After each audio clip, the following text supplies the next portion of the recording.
အားလုံးမင်္ဂလာပါဒီနေ့ဦးစင်းတင်ပေးမယ့်အိတ်သက်သင်ခန်းစာကတော့ကိုပေါင်းညီတဲ့ကဏ္ဍတွေအားလုံးကိုဆဲတစ်ခွက်ထဲမှာပဲရိုက်ထည့်ထားပြီးတော့ပေါင်းတဲ့သင်ခန်းစာပါ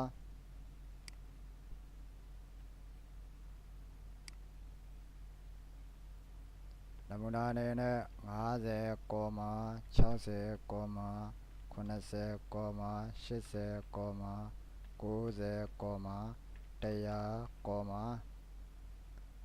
ကဏ္ဍတွေတစ်ခုနဲ့တစ်ခုပြီးမှတော့ကော်မာထည့်ဖို့မမေ့ပါနဲ့သူ့ရဲ့အဖြေကို B1 မှာယူကြည့်ပါမယ်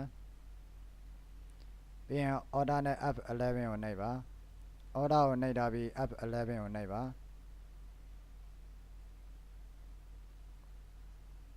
ပြီးရင် insert ရဲ့ module ကိုနှိပ်ပါအခုဒီမှာပေးထားတဲ့စာသားတွေကို copy ကူးလိုက်ပါအခုဒီစာသားတွေကိုလည်းပဲအခုပြုလုပ်နေတဲ့ဗီဒီယိုသင်ခန်းစာနဲ့အတူထည့်ပေးလိုက်ပါပါပြီးရင်ဒီထဲမှာ control V ကိုနှိပ်ပါပြီးရင် close မှာနှိပ်ပါနောက်ထပ် close မှာနှိပ်ပါ formula ရေးကြည့်ပါမယ် equal sign sum open and bracket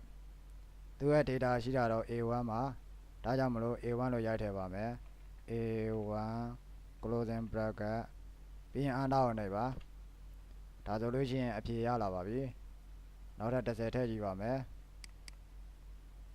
10 ပြီးရင် enter ကိုနှိပ်ပါ